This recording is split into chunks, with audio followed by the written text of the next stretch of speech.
Oke, silakan Mbak Ica ya. Mbak siapa? Mbak Richard tadi siapa ya? Boleh Mbak Angel ya, Mbak Angelika? Ya Bu, mohon maaf sebelumnya tadi saya di jalan Bu. Oke, silakan. Ini saya belum bisa share screen ya. Ini. Oh, harusnya bisa, silakan Mbak. Bentar dulu Bu, nggak bisa. Apakah sudah terlihat? Masih proses di saya. Oke. Mbak Angel nanti singkat aja ya, 5 menit ya. Bu. Baik, Bu. Oke, silakan. Assalamualaikum warahmatullahi wabarakatuh. Saya Angelika Richard Eka Putri dari Prodi Perbankan Syariah. Untuk hari ini yang terhormat Ibu Ria Marjiningsih, MBA, dan juga Ibu Iswandayani MSI. Saya akan memaparkan program KKN saya yang sesuai dengan Prodi, yaitu program dana bantuan pendidikan sebagai upaya penanggulangan perekonomian bagi anak yatim dan duafa. Di sini yang melatar belakangi adanya kegiatan pengabdian masyarakat saya ini yaitu adanya program dana bantuan pendidikan yang menjadi salah satu aliran dana dari DKM masjid yang berada di domisili tinggal saya, yaitu DKM Masjid Baitul Hikmah, di mana program dana bantuan ini sudah dilakukan dan sudah dilaksanakan selama bertahun-tahun dan sudah sampai saat ini memiliki kurang lebih 30 orang siswa yang menjadi anggota di program dana bantuan pendidikan ini. Nah, dengan adanya program dana bantuan pendidikan merupakan salah satu upaya penanggulangan masalah perekonomian yang ada di wilayah domisili tinggal saya, yaitu di Kelurahan Pengasinan, di mana program ini sampai saat ini sasarannya sudah ada mencangkup sekitar 3 RW atau rukun warga.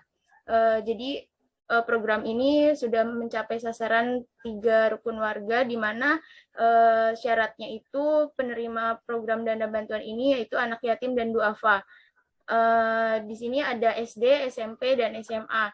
Dan mereka pada saat melakukan atau menerima dana bantuan pun harus memberikan output dengan mendengarkan materi yang dipaparkan oleh DKM Masjid ataupun menyetorkan hafalan pada setiap bulannya. Nah, sehingga dengan adanya kegiatan program ini, saya ingin mengangkat program dana bantuan pendidikan ini agar anak-anak penerima dana bantuan dapat mengoptimalisasikan dana yang telah diberikan agar bisa mencapai kebutuhan yang seharusnya diutamakan, seperti itu. Untuk metode pelaksanaannya, yang pertama itu ada observasi, yang kedua sosialisasi dan edukasi mengenai pentingnya dana bantuan pendidikan bagi anak yatim dan duafa untuk masa depan. Selanjutnya ada evaluasi, kemudian kegiatan pilihannya. Yang pertama itu ada observasi pada tanggal 11 sampai 13 Februari di Kelurahan Pengasinan, tepatnya di DKM Masjid Baitul Hikmah. Kemudian perencanaan program pada tanggal 13 sampai 16 Februari. Kemudian sosialisasi kepada anak yatim dan duafa pada tanggal 19 sampai 12 Februari 2022. Kemudian program yang pertamanya itu kegiatan yang pertama itu yang langsung dilaksanakan yaitu edukasi pentingnya dana bantuan pendidikan bagi anak yatim dan duafa. Di sini nanti targetnya itu yaitu seluruh anggotanya dan juga orang tua murid yang akan mendampinginya. Selanjutnya yaitu sharing session mengenai manajemen pengelolaan dana dan skala prioritas kebutuhan untuk mengoptimalkan dana bantuan pendidikan, di mana ini merupakan salah satu mata kuliah saya juga. Saya ingin menerapkan ini untuk berbagi pengalaman bahwa manajemen dana sangat penting, apalagi dimulai dari dini gitu, agar anak-anak bisa mengetahui mana yang harus menjadi skala prioritas utama. Selanjutnya yaitu yang ini kegiatan wajib, tidak usah ya Bu? Nggak usah Pak, cukup itu aja. Assalamualaikum warahmatullahi wabarakatuh. Terima kasih. Waalaikumsalam. Oke, Mbak Angel, kalau dari dananya ini judulnya sudah sesuai revisi kemarin ya Mbak, bagus ini. Ya Bu. Yang ingin saya tanggapi Mbak Angel di latar belakang, kalau di latar belakang dari permasalahan yang Mbak Angel angkat di sini kan memang kaitannya kemiskinan ya. Kemiskinan berarti ini kemiskinan kaitannya permasalahan Perekonomian.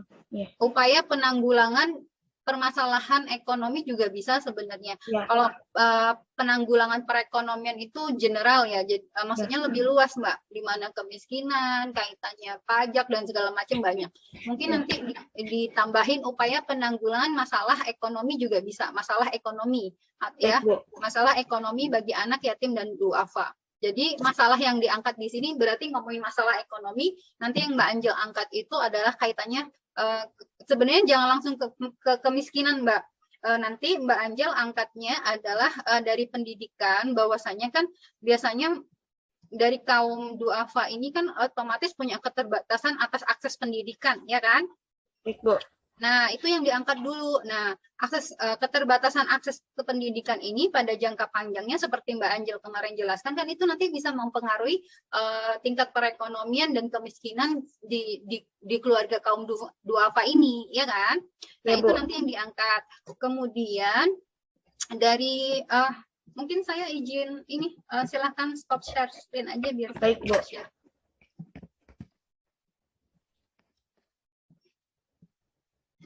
Nah, dari sini, yang dari sini ini, oke, kelihatan ya share screen saya ya.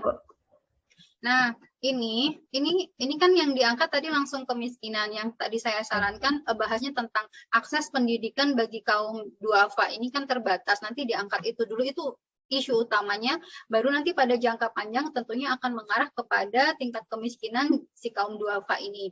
Kemudian nanti dijelaskan bahwasanya pentingnya pendidikan terhadap peningkatan ekonomi masyarakat itu diangkat di sini. Kemudian dikaitkan juga dengan program. Nah, di sini kayaknya belum ada ya, Mbak. Ini belum ada karena kan kalau di latar belakang itu harusnya ada program dari penjelasan program kamu Mbak Angel. Jadi yang melatar belakangi masalah, kemudian programnya apa. Nah, program itu kan dibuat untuk mengatasi permasalahan yang ada. Kemudian nanti ditawarkan kenapa sih program ini dipilih gitu. Tadi yang dijelaskan Mbak Angel itu sebenarnya sudah ada tapi kayaknya belum terpaparkan di sini di papernya. Oke? Ya, Bu. Nah, metode sosialisasi. Nah, ini harusnya ini di sini ini pendataan, Mbak, masuknya observasi dan pendataan ya. Kalau mencari anak yatim ini bahasanya nanti diganti. Jadi teman-teman nanti coba dicek ya kalimatnya. Saya kira kalian harus bisa membuat bahasa yang lebih representatif dan lebih ilmiah nanti. Jadi ketika saudara mau submit naskah ke jurnal, nggak banyak revisi. Nah, di sini bahasanya seperti juga mencari anak yatim, ini bahasanya berarti pendataan ya Mbak Angel ya.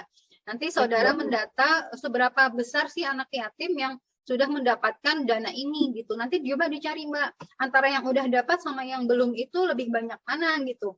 Nah, itu nanti juga bisa dijadikan ini penjelasan di latar belakang. Karena kan kalau misalnya dananya masih terbatas dan sehingga yang menerima dana ini juga masih terbatas, itu kan juga bisa dijadikan masalah, Mbak. Jadi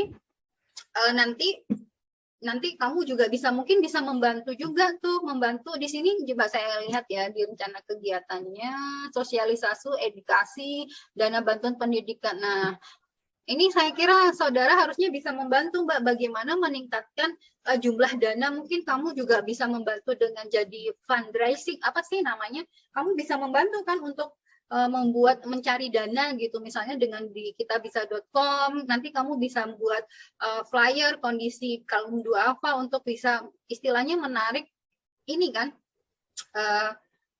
dana lagi gitu loh. Ini kan belum ada nih di sini. Kalau saya lihat sosialisasi, edukasi, dana bantuan gitu, belum. Harapannya kan dengan adanya Mbak Angel melakukan kegiatan ini, ini kalau nggak salah dananya dari mana Mbak? Masjid ya? Masjid, Bu. Nah, jadi banyak orang yang tahu gitu, kan banyak juga orang yang nggak tahu bagaimana mereka menyalurkan dana zakat infak sedekahnya, Mbak.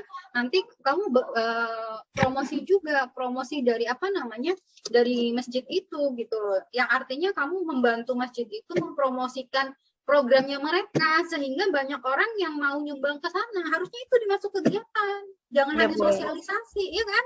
Nanti kamu bisa bantu buka itu apa namanya, dana di kitabisa.com atau di mana itu banyak sekali nanti. Apalagi kalau ngomongin pendidikan, banyak orang tua, banyak orang yang mungkin mau menjadi orang tua asuh dengan sebulan daftar bayar berapa. Kamu bikin program-program seperti itu, Mbak Anjel, tentunya bagus sekali nanti. Ya, itu masukan dari saya. Terima kasih Bu Ria. Oke, mungkin dari Bu Fanda cukup atau ada Bu? Silahkan Bu. Iya, sedikit Bu Ria, mohon maaf. Jadi tambahkan mungkin datanya Angel misalnya, ini kan BDB sudah sekitar hampir 10 tahun. Nah, mungkin data dari kelurahan, tingkat kelulusan sekolah, perkembangannya. Jadi untuk latar belakang, oh ternyata setelah ada BDB mengangkat pendidikan ya, tingkat pendidikan anak-anak yang rata-rata tadinya hanya ingin lulus SD, sekarang banyak yang lulus SMA ya untuk RW-RW tertentu itu. Jadi sudah mindsetnya sudah terbuka untuk sekolah, dan betul kata Bu Ria, jadi mereka keterbatasan akses selama ini dan keterbatasan dana. Nah, itu diangkat dulu. Kemudian ditambahkan tadi mungkin kita BDB sudah punya proposal, mungkin lebih disosialisasikan sehingga ada kerjasama dengan lembaga lain. Nah, untuk yang saya tanggapi, Bu Ria, mohon maaf, yang untuk sosialisasi tadi penggunaan dana mungkin ada kasus mungkin belum disampaikan ke Angel, mungkin lupa. Ada klien orang tua sudah terima uang, misalnya untuk SMA 300.000 per bulan, tapi tidak digunakan untuk pembayaran SPP, tapi untuk hal lain. Nah, itu harusnya diangkat sama Angel tadi ya. Jadi boleh ada edukasi, tapi ada masalah ini loh, seperti itu. Mungkin yang tertinggal itu dimasukkan di latar belakang harusnya Bu. Itu yang melatar belakangi kan. Jadi Mbak Angel itu kayak sekalian mengaudit Bu. Nah, itu bisa Bu jadi kegiatan audit Mbak Angel. Jadi Mbak Angel nanti bantu tuh dana ini sebenarnya sudah penyerapan dananya tuh udah sesuai atau belum sama program. Nah, nanti di kegiatan jadi audit Mbak, audit ini, audit dana itu. Jadi nanti ya auditnya nggak usah audit yang kaku-kaku lah, yang karena kan masyarakat ya mungkin nanti jadi takut, seenggaknya tuh sambil menjelaskan bahwasanya program ini kan harusnya untuk ke sana gitu. Jangan sampai dananya nanti dibuat beli minyak goreng sama mama papanya di rumah gitu loh. Jadi memang penyerapan dananya itu harus sesuai. Dan kalau bisa, kalau semisal selama ini masyarakat tidak ada laporan, dibuat tuh Mbak. Masyarakat harusnya melapor, harus ada buktinya bahwasanya uang yang diberikan itu memang untuk pembayaran SPP gitu. Ada serah terima. Biasanya kan kalau kayak gitu memang masih keterbatasan masyarakat yang belum tahu. Nanti mungkin di pembukuannya juga bisa Mbak, pembukuan dari masjidnya tuh kamu buat kegiatan untuk yang tadi audit audit penyerapan dana sama penyerahan dana ke masyarakatnya. Bagus Mbak Anjul nih program kamu, kalau bisa nanti dilaksanakan dengan maksimal dan itu bisa continuous untuk perbaikan pengelolaan dana ini di masjid, itu sangat bagus sekali. Ya Bu, terima kasih Bu Fanda, Bu Ria. Oke, next ya. Siapa yang belum tadi? Boleh? Ayo, Bu.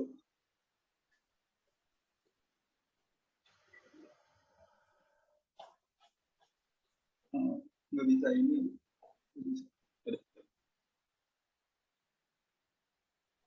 Ya, bismillahirrahmanirrahim. Assalamualaikum warahmatullahi wabarakatuh. Waalaikumsalam. Yang terhormat Ibu Ria selaku reviewer dan Ibu Iskandani selaku DPL. Alhamdulillah pada pagi hari ini saya mempresentasikan program KKN saya, yaitu tentang pelatihan online marketing melalui media di Desa Pangasinan. Next. Yang melatar belakangi kegiatan ini adalah salah satunya yaitu usaha mikro, kecil, dan menengah memiliki peranan penting dalam perekonomian Indonesia, di mana pada masa pasca krisis perusahaan-perusahaan besar mengalami keruntuhan, namun UMKM mampu bertahan dan menjadi penolong serta penggerak perekonomian Indonesia. Masalahnya di sini di Desa Pangasinan, para pelaku UMKM itu masih awam dengan media sosial, baik itu promosi, cara mengedit dan mengupload ke media sosial. dengan atau disebut juga dengan online marketing. Maka dari itu saya sebagai saudara KKN di sini melakukan pelatihan kepada para pelaku UMKM untuk bisa mempromosikan produknya ke media sosial agar pendapatannya lebih baik lagi gitu. Next me. KKN ini metode pelaksanaannya yang pertama observasi ke pelaku UMKM di sini, kemudian ada sosialisasi dan pelatihan ini, baru habis itu evaluasi. Next me. Nah, yang satu lagi nih, yang program wajib, program pilihan.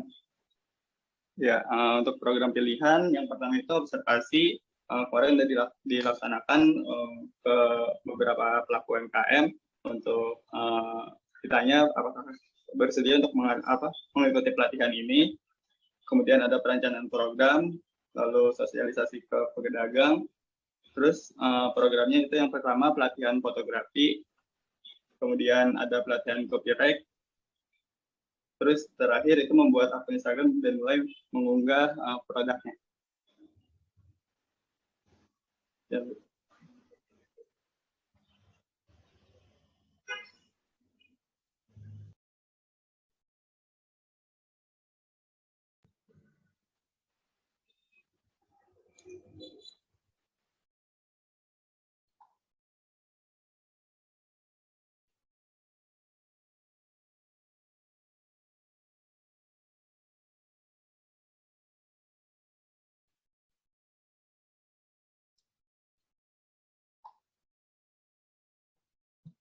Oke, sudah Mas David ya.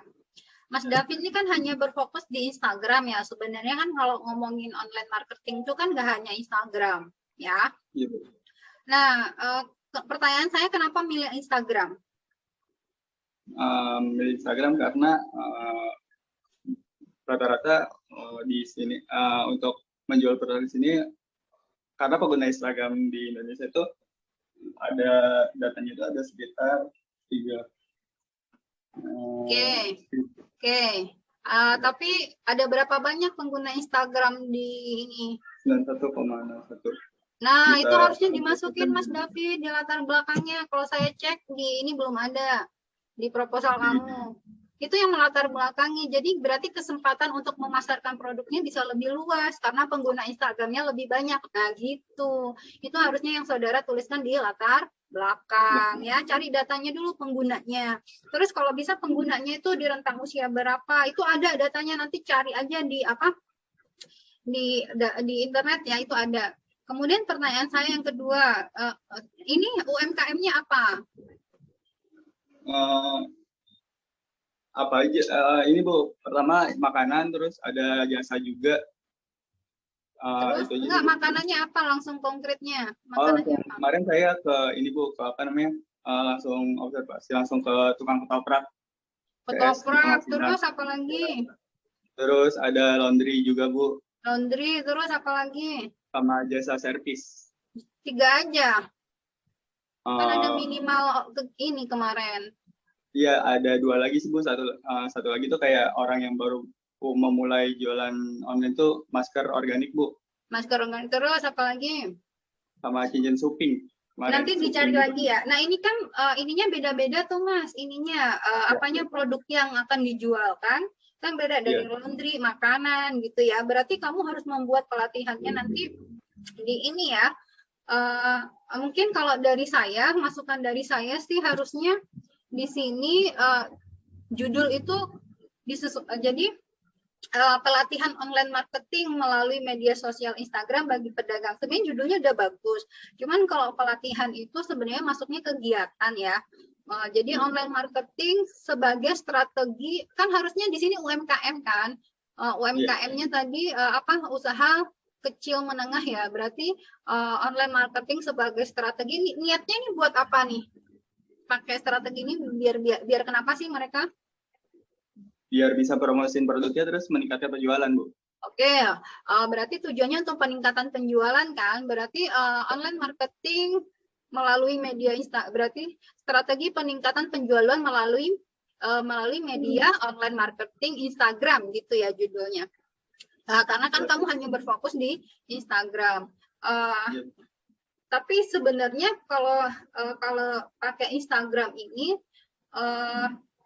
berarti mengenalkan produk-produknya by Instagram. Nanti Instagram itu harus dilatih juga nih Mas David. Kalau apa namanya? Kalau saya lihat di sini dari waktu dan tempat pelaksanaannya nih. Waktu dan tempat pelaksanaannya di sini kan perencanaan program, sosialisasi, pelatihan fotografi, pelatihan copyright. Menurut saya nggak terlalu mengenai yang pelatihan copyright ini ya. Kemudian membuat akun, membuat akun Instagram. Harusnya pelatihannya itu juga ada. Kemarin saya sampaikan, Instagram itu kan yang terpenting caption, Mas David juga. Caption itu mempengaruhi kaitannya sama copywriting loh. Copywriting itu harusnya masuk di pelatihan, jangan hanya copyright. Ini nanti kaitannya sama apa copyright? Copyright ini harusnya masuk di pelatihan ini, Mas, menjadi satu ketika pelatihan Instagramnya. Copywritingnya mana copywriting? Kemarin kayaknya saya udah ngasih ide untuk copywriting deh. Bagaimana menarik konsumen, mempersuasi konsumen itu kan dari bahasa penyampaian, Mas David. Itu yang perlu kamu pikirkan tuh, gimana caranya. Di Instagram itu ada di Telegram, nanti mungkin kamu bisa arahkan ke sana. Ada Telegram, kamu tahu nggak Telegramnya punyanya si David Julio kalau nggak salah? Tahu nggak? Nggak tahu. Kamu berarti nanti harus cari tahu dulu tuh. David Julio itu si pakar Instagram organik. Nanti kamu cari tuh. Jadi promosi di Instagram itu juga susah, harus punya uniqueness yang apa ya, kalau kemarin saya bilang yang mencirikan si perusahaan itu gitu atau UMKM itu, berarti ngomongin personal employer branding gitu. Nah, nanti kamu bisa cari info terkait digital marketing tab, punyanya kalau nggak salah punyanya siapa ya, saya lupa itu. Nah, punyanya Nico Julius, nanti di googling ya, nicojulius.com, ada webnya. YouTube-nya juga ada, punya Nico Julius. Nah, Nico Julius itu pakar organik Instagram loh. Nanti kamu bisa belajar dari sana, kemudian kamu mengajari Instagram yang bagus tuh seperti apa gitu. Kamu bisa pakai terus nanti si UMKM ini juga bisa join di Telegramnya Nico Julius, diskusi tentang strategi pemasaran gitu.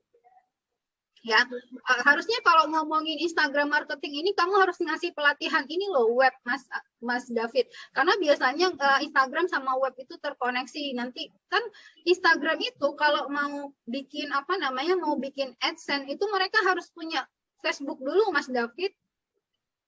Tahu nggak? Iya, tahu. Instagram itu nggak bisa bikin AdSense kalau mereka nggak punya grup. Dia nggak punya akun Facebook dan nggak punya grup, tahu nggak? Nah itu dipikirin, karena kalau semisal hanya buat Instagram tapi mereka nggak bisa ngiklan ya percuma. Kan tujuannya peningkatan penjualan itu melalui Instagram, tentunya nanti kamu harus dimasukin nih pelatihan AdSense-nya, gimana membuat iklan di Instagram. Dan membuat iklan di Instagram nggak bisa kalau nggak punya akun Facebook sama grup Facebook-nya. Page-nya, saya lupa tuh namanya, page-nya atau apa ya. Tuh, nanti dicari tahu tuh Mas David. Ya, berarti PR kamu copywriting, Facebook, pahami Instagram organiknya punya Nico Julius tuh. Nanti kamu jadi bisa maksimal memberikan pelatihannya. Itu dari saya Bu Fanda. Mungkin ada tambahan, monggo. Ya, terima kasih Bu Ria, David. Bagus, cuma ini David seperti teman yang lain, kalau kamu ingin memasukkan ada syariahnya atau Islamnya, misalnya dikasih materi bahwa ketika dia memotret misalnya makanan, ya hindari dalam objek potretan itu misalnya benda-benda yang tidak diperbolehkan dalam agama gitu ya, misalnya. Jadi secara teknis oke, tapi secara materi juga kamu kasih tahu. Oh ya, misalnya ketoprak jangan ada dong, misalnya mohon maaf, rokok di samping piring ketoprak, misalnya seperti itu ya. Atau ketika laundry, ketika ada modelnya, ya paling tidak modelnya tersebut ya sesuai dengan apa yang kita yakini. Mungkin ditambahkan nilai-nilai di situnya juga secara materi. Terima kasih Bu Ria. Oke, mungkin saya nambahin lagi ya Bu Fanda, ngomongin syariah saya jadi ingat gini. Ya, Biasanya kalau kaitannya sama pemasyaran syariah, mungkin buat program teman-teman yang lain, teman-teman pernah nggak beli bahwasanya kemudian dalam akun Instagramnya itu menuliskan 10% dari hasil penjualan ini akan disedekahkan untuk mana-mana. Itu juga salah satu strategi pemasyaran syariah teman-teman. Jadi kita beli dan sedekah ya Bu ya. Nah itu poin bagus yang harus diterapkan. Terus mungkin nanti kalau ngomongin pemasyaran syariah berarti di postingannya Mas David lebih diarahkan mungkin kayak mungkin teman-teman tahu ini ya warung steak ya WS ya, yang kuning itu pernah makan ke sana nggak? Pernah nggak David?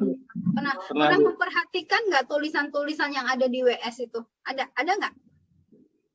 Enggak, lupa. Ada salah satunya kalau di WS itu sebenarnya menerapkan pemasaran Islami loh. Beliau di tulisan itu ada tulisan bahwasanya makanlah dengan tangan kanan, kemudian jangan lupa berdoa. Nanti mungkin kalau kamu penasaran besok pergi deh ke WS. Itu tulisan-tulisan di WS itu adalah salah satu strategi yang diterapkan WS itu dengan kaitannya dengan pemasyaran syariah. Jadi ada penjelasan-penjelasan hadis, bagaimana adab makan, adab berbicara saat makan, kayak gitu. Mungkin itu nanti yang ditambahkan. Jadi dalam postingan Instagramnya nanti, ya Mas David ya? Iya Bu, baik. Penerapan saya. Padahal saya usul mungkin judulnya nanti kaitannya jangan ada pelatihannya Bu. Jadi online marketing melalui Instagram sebagai strategi peningkatan penjualan UMKM gitu. Nah nanti pelatihannya itu di kegiatannya. Jadi apa ya, Instagram ini nanti sebagai strategi peningkatan penjualannya, kegiatan-kegiatannya tadi fotografi, pelatihan pembuatan Instagram, copywriting gitu. Bagus Mas David idenya. Ya, baik Bu. Terima kasih Bu.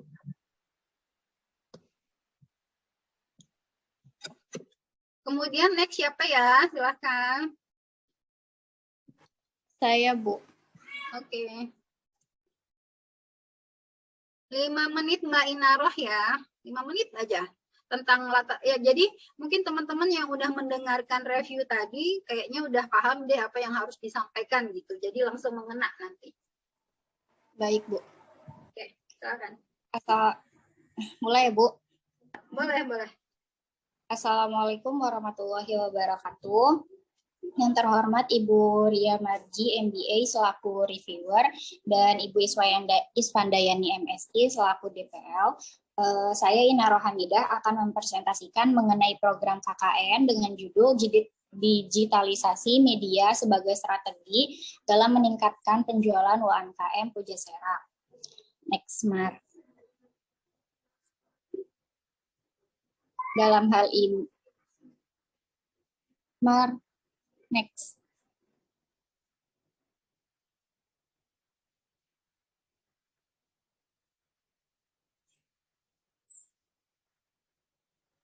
Dalam hal ini yang melatar belakangi yaitu UMKM, pengembangan pertumbuhan ekonomi di Indonesia, salah satu pilar utamanya adalah memperkuat sektor usaha mikro, kecil, dan menengah atau UMKM. Dalam hal ini UMKM merupakan sektor perekonomian mikro yang berhubungan langsung dengan praktik perekonomian masyarakat, utamanya masyarakat dalam skala perekonomian menengah ke bawah.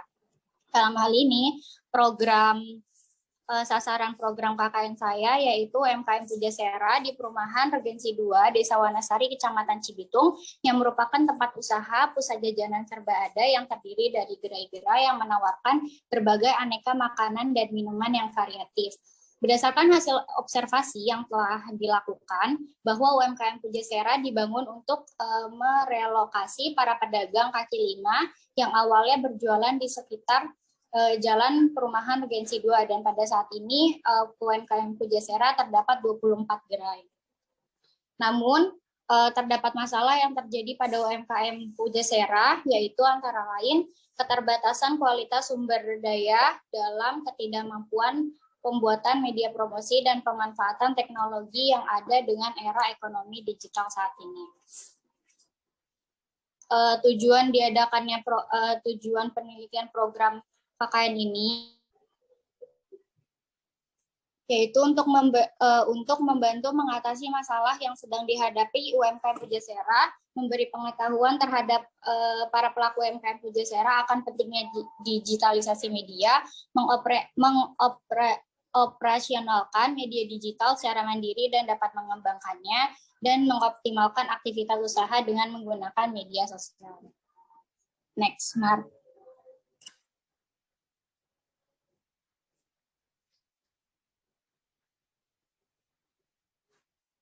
Saya lanjut aja ya, Bu. Metode pelaksanaannya yaitu yang pertama dengan observasi, yang kedua dengan sosialisasi dan edukasi, yang ketiga dengan pelatihan, dan yang keempat evaluasi. Next-nya rencana program. Pada kegiatan program yaitu yang pertama saya melakukan persiapan pada tanggal 11 Februari 2022 dengan lokasi Perumahan Regensi 2. Yang kedua observasi dengan tanggal yang sama 11 Februari 2022, dan yang ketiga perencanaan program pada tanggal 11 sampai 18 Februari. Kemudian selanjutnya yang pertama saya melakukan sosialisasi dan edukasi kepada para pelaku UMKM Pujasera mengenai digitalisasi media. Yang kelima, pelatihan dan pendampingan mengenai cara membuat akun Instagram. Yang keenam, pelatihan dan pendampingan mengenai cara membuat akun GoFood, GrabFood, dan ShopeeFood. Dan yang ketujuh, pelatihan pengambilan foto produk usaha UMKM Pujasera untuk diposting di sosial media. Dan yang ke-8, evaluasi dan controlling kepada para peserta UMKM Pujasera yang telah melakukan digitalisasi media dengan rencana kegiatan pada tanggal 28 Februari 2022 dengan lokasi Perumahan Regensi 2. Sekian, Bu, presentasi dari saya. Terima kasih.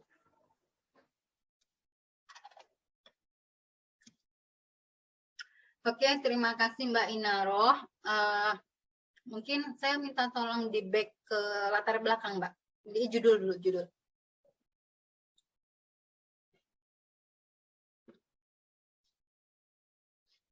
Kalau dari judul ini kan digitalisasi media sebagai strategi dalam meningkatkan penjualan UMKM ya. Kalau di judul tuh harusnya nggak boleh ada singkatan, Mbak, UMKM. Ya, harus diperpanjang dulu baru nanti disingkat. Oke? Iya, baik Bu. Kemudian saya ingin tanya dulu deh, di sini kan digitalisasi media. Digitalisasinya kalau saya lihat dari kegiatan, ini apa aja? Instagram, terus untuk ada GoFood juga, ShopeeFood, sama GrabFood. Berarti kalau ngomongin Instagram, penjelasan yang saya sampaikan ke Mas David tadi bisa kamu ini ya Mbak implementasikan nanti ya? Iya Bu. Oke, nah yang ingin saya tanggapi di sini kegiatannya sudah banyak, berbagai kegiatan yang mendukung dari program sebenarnya. Cuman yang ingin saya tanggapi di sini kaitannya digitalisasi media, berarti Instagram sama apa Mbak? Sama marketplace seperti GrabFood, GoFood, sama ShopeeFood. Oke, biar nggak kebanyakan nanti sebenarnya di awal kamu bisa fokus dulu Mbak di satu media di satu platform juga nggak apa-apa, tapi kalau memang bisa langsung lebih bagus ya, karena kan sebenarnya tapi yang perlu kamu perhatikan nanti kaitannya sama pelatihan masyarakat atau pelaku UMKM-nya ini udah aware belum sama teknologi, kan mereka harus ini ya, harus harus mungkin nanti kalau enggak kamu pilih aja, karena mungkin mereka akan kesulitan juga kaitannya sama pengelolaan nanti, mungkin sumber dayanya terbatas. Kalau semisal nanti ada di aplikasi GoFood, GrabFood, ShopeeFood, bingung nanti takutnya. Kalau masih di tahap awal-awal itu juga nanti perlu menjadi catatan ya Mbak. Kemudian di sini pertama sosialisasi edukasi kaitannya edukasi peserta UMKM ya terkait digitalisasi media. Oke, good. Kemudian pelatihan pendampingan membuat akun Instagram. Oke. Kemudian selanjutnya pelatihan pendampingan mengenai cara membuat akun di GoFood. Oke. pelatihan pendampingan foto produk UMKM, sama di sini evaluasi dan controllingnya. Nah, evaluasi dan controllingnya nanti Mbak Inaro harus punya ini yang Mbak standar ya. Standaran dalam artian apa yang ingin kamu capai ya, itu harus diukur. Kalau saya lihat di latar belakang Mbak Ilda, masih ada sih yang harus ditambahkan. Di sini kan pengembangan UMKM, pertumbuhan ekonomi, pengembangan UKM. Kalau menurut saya kamu harus cari data Mbak. Data ini harusnya yang menjadi isu besar yang kamu angkat di proposal kamu. Karena yang saya tahu kalau berdasarkan data UMKM di Indonesia itu hanya beberapa persen, 30% yang baru go digital. Nah, itu jadi isu kamu yang kamu angkat. Nah, itu harus ada di latar belakang, ya. Kemudian kamu jelaskan lagi bahwasanya dengan adanya digital media, manfaatnya apa? Itu juga harus dijelaskan di latar belakang. Karena kan tujuannya dengan adanya digital media ini nanti salah satunya promosi, ya kan? Itu juga harus ada di latar belakang. Nah, saya belum menemukan itu di latar belakangnya Mbak Inaroh ya. Itu harus ada Mbak. Kemudian Bu, mungkin di latar belakang saya udah, maksudnya kalau yang secara digital medianya belum dijelaskan, cuman kalau dari Instagramnya, dari sama marketplace-nya udah saya jelaskan. Iya, tapi kan harus ini Mbak, harus detail sama kegiatannya nyangkut gitu, biar lebih sempurna lagi nanti. Jadi kalau semisal disubmit ke jurnal nanti kamu nggak banyak revisinya. Baik, nah, Bu. Ini juga kenapa sih kok Instagram harus dituliskan? Karena tadi kalau kata Mas David, Instagram itu penggunanya banyak, itu juga harus disampaikan Mbak, lebih baiknya di latar belakang. Kemudian masalahnya belum nih Mbak, kaitannya sama masalah, berarti kamu harus memaparkan bahwasanya di lingkungan sekitar kamu itu belum ada yang menggunakan digital media kan? Belum. Udah ada Bu permasalahannya. Udah ada, tapi berapa, yang mana? Di paragraf berapa? Kalau di paragraf ketiga. Bawahnya ekonomi digital. Paragraf.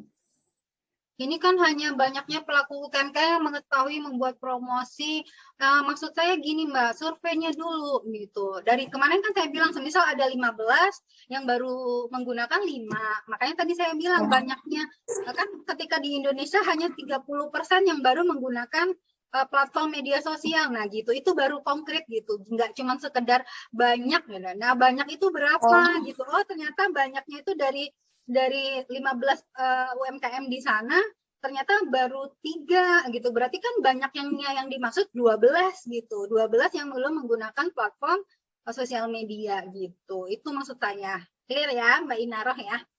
Mungkin itu juga nanti buat teman-teman yang lain ya. Jadi ada ukurannya gitu. Nanti jangan cuma banyaknya sedikit gitu, tapi nggak tahu berapa jumlah totalnya yang di sana gitu. Baik Bu. Kemudian kalau dari kegiatan oke sih Mbak, ada yang mau ditanya dulu mungkin? Kalau nggak ada saya kira cukup. Ada tambahan dari Bu Isfanda, monggo Bu. Iya, Bu Ria, mohon maaf ini Bu Ria kira-kira setuju nggak ya kalau ditambahkan ada kata halalnya, jadi UMKM yang kuliner tadi itu lebih spesifik ke yang halal gitu. Setuju Bu, setuju. Ini malah cocok sama teman-teman yang tadi pakai sosial media untuk strategi penjualan juga teman-teman nanti harus ini ya, edukasi tentang halal. Memang kan kalau kita tahu ya, kita masyarakat mayoritas muslim dan rata-rata kalau sertifikasi halal itu kan untuk Bu, restoran-restoran tuh jelas ya Bu, karena mereka memang mendaftaran kehalalannya. Cuman kalau yang saya tahu kalau di Jogja kebetulan ada saudara yang jualan tuh ya Bu, kalau di Jogja itu mereka yang mau jualan bahkan harus punya izin sertifikasi halal dari lembaga Muhammadiyah di Jogja loh Bu. Mungkin teman-teman nanti bisa juga Mbak Inaroh membantu atau teman-teman yang lain mendaftarkan makanannya itu ke sertifikasi halal di wilayah setempat gitu. Jadi karena sekarang kita tahu nanti diangkat juga tuh Mbak Inaroh, masyarakat kita tuh sekarang udah aware sama yang namanya produk halal ya Bu Fanda ya. Nah itu juga salah satu strategi penjualan loh. Ingat nggak produknya Wardah? Wardah itu kan jadi trendsetter make up halal di Indonesia. Bahkan sekarang kulkas aja ada label halalnya loh teman-teman. Karena apa? Karena masyarakat kita sekarang itu sudah aware sama produk halal. Nah, nanti teman-teman yang promosi media sosial atau istilahnya produk-produk UMKM, nanti kaitannya halal food atau halal tourism itu dimasukkan. Itu akan menjadi nilai plus juga. Sekalian edukasi ya Bu Wanda ya, biar para pelaku usaha sekarang itu aware sama yang namanya halal. Iya, betul Bu. Terima kasih Bu. Oke. Cukup Mbak Inaroh, next. Terima kasih Bu Ria, Bu Vanda. Oke. Sama-sama. Kalau saya perhatikan ya teman-teman dari pertama kemarin diskusi awal sebelum seminar, perubahannya sangat signifikan sekali ya. Jadi masukan dari saya ditambahkan, kemudian masukan dari Bu Vanda itu ditambahkan. Jadi saya kira nanti insya Allah program-program kalian bisa lebih bagus lagi.